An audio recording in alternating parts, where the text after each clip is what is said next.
सभी को जय श्री कृष्ण। आज रामायण के एक प्रसंग से हम अपने जीवन में कुछ बातें उतारने का प्रयास करेंगे।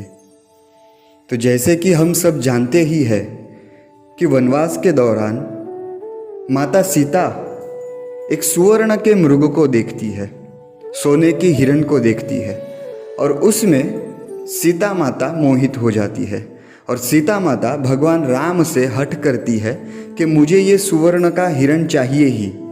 भगवान राम उस हिरण को लेने के लिए उसके पीछे भागते हैं और उसके बाद की कथा क्या है ये हम सब जानते ही है कि उसके बाद रावण आता है और माता सीता का हरण करके ले जाता है।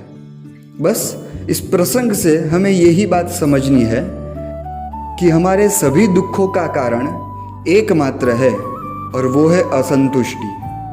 हम देखें कभी शांति से बैठ करके चिंतन करके हम यदि सोचेंगे कि हम जब भी दुखी होते हैं तब उसका मूल कारण असंतुष्टि होता है।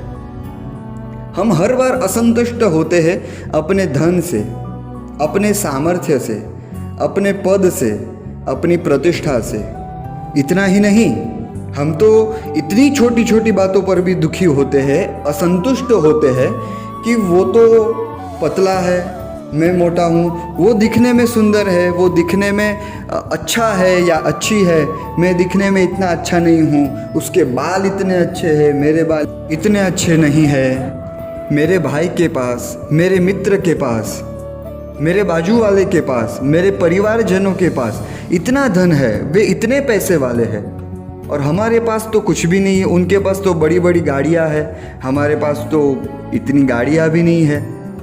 उनका तो समाज में, पूरे गांव में, पूरे परिवार में लोग इतना मान सम्मान करते, उनकी बातें मानते हैं, लेकिन मेरा तो कोई मान सम्मान नहीं है, मेरी तो कोई बात ही नहीं मानता। ये जो असंतुष्टि है, ये असंतुष्टि ही हर एक दुखों का कारण है। यदि हमें सुखी होना है, यदि हमें हर समय प्रसन्न रहना है, तो हमारे पास जो चीज़ है, जितना धन है, जितना मान है, जितना सम्मान है, हर परिस्थिति में हमें संतुष्ट रहना सीखना होगा। ये कथा हमें यही तो बताती है।